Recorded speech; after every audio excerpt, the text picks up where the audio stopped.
මේ හම්බන්තොට පැත්තේ මුස්ලිම් තරුණයෙක් දුවගෙන ආව මංගාවට. මට කියනවා ඒ තරුණයෝ දන්නේ මේ බණ හර්මයේ කියලා.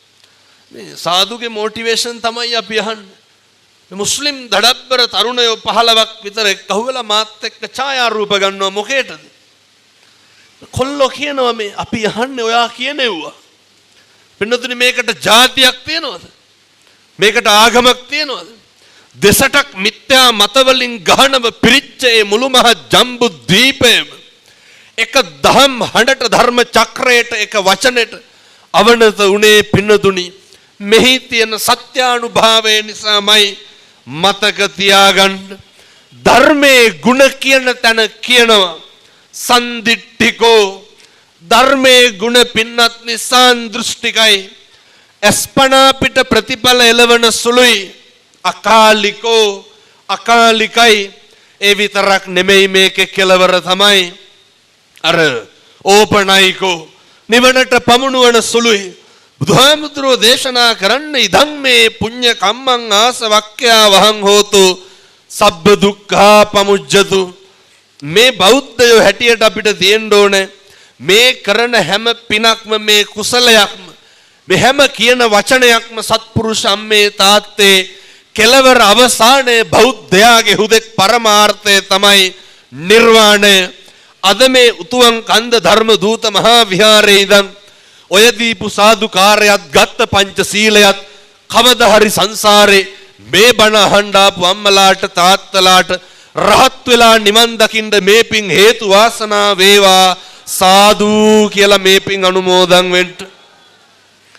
පින්නතුනි මේ යන ගමන ධර්ම ශ්‍රවණයට ප්‍රථම සියලු දෙනාම කල්පනා කර ගන්න ඕනේ තේරුම් ගන්න ඕන කාරණයක් තියෙනවා. පින්නතුනි මනුෂ්‍ය ආත්ම භාවයක් ලබන්නේ මේ සංසාරේ අපි බොහොම කාලෙකින් මනුෂ්‍ය ආත්ම භාවයක් ලබන්න කල්ප ගානක් දුක් විඳින්න ඕනේ. දැන් මේ අම්මලා තාත්තලා හිතාගෙන ඇතිනේ දැන් ඔයත් හිතන්නේ ලබන ආත්මේ කවුරු වෙලා උපදී කියලා. එහෙම සැකයක්වත් තියාගන්න එපා. කල්ප ගානක් යනකම් ආයේ මිනිස්සු වෙලා උපදින එකක් නැහැ. මොකද මෙහෙම දේශනා කරන්න හේතුව පින්නතුනේ එක රජ කෙනෙක් ඉන්නවා.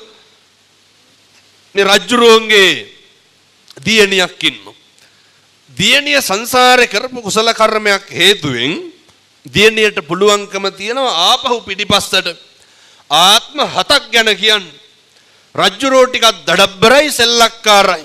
ඊට පස්සේ දියණිය කියනවා රජතුමනි ඔබතුමාගේ පහුගිය ආත්ම 7න් එකක්වත් නැහැ මනුෂ්‍ය ආත්ම භාව ලැබුවා. හැම එකක්ම තියෙන പ്രേත ආත්ම හැම එකක්ම තියෙන තිරිසන් ආත්ම භාව. ඒ නිසා එක අකුසලයක්වත් සිද්ධ කරගන්න එපා. හරි ඉක්මනට මනුෂ්‍ය ආත්ම භාවය නැති වෙනවා. ඒ නිසා මම මේ බණ අහන්න ආපු අපේ තරුණ මහත්තුරුන්ට අපේ අම්මලා තාත්තලාට සියලු දෙනාට බොහොම කරුණාවෙන් කියන්නේ ඔය ආත්මේ පරිස්සම් කරගන්න. ඔක නිකම් පා කරලා අරින්න එපා. පින්නතුනේ සංසාරේ බල්ලෙක් බලලෙක් කියලා උපදින්න පුළුවන් නේ. සතෙක් සර්පෙක් කියලා උපදින්න පුළුවන්. මේ අකුසල කර්ම විපාක දෙන්න ගත්තාම මේ වගේ කෙලවරක් නැහැ. මේ වගේ නිමක් කොනක් නැහැ. දැන් අවුරුදු 28කට 30කට විතර කලින් ඔය පිළියන්දල පැත්තේ අපේ හිතවත් මහත්තයෙක් මට කියනවා හාමුදුරුවනේ පුළුවන් නම් බණවලට ගිහින් කියන්නලු මිනිස්සුන්ගේ කර්මයේ විපාක දෙන්න ආපුවාම ඒක සත්තු මිනිස්සු කියලා ભેදයක් නැහැ. ඔය ගෙදරක හදන අලියෙක් ඉන්නවා. පින්නතුනේ මේ අලියා වැඩකට කියලා කිරුවේ ඔය පන්සලක පෙරහැරක කරඬුවක් පඩම්මපු එක විතරයි. අලියා හදලා තියෙන්නේ හුරතලයට.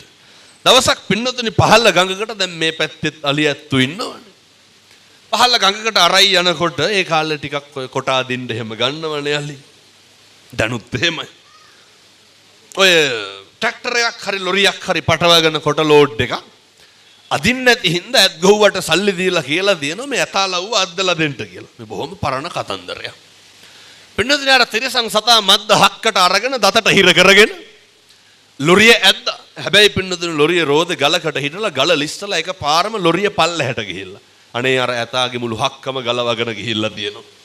පින්නතුනේ කවදාවත් කොට ඇදපු ඇතෙක්ද? කවදාවත් වැඩක් ගත්ත ඇතෙක් නෙමෙයි. හැබැයි බුදුවරු උගන්වනවා දේශනා කරනවා අහලත් ඇති මං හිතන්නේ අරනේ කම්ම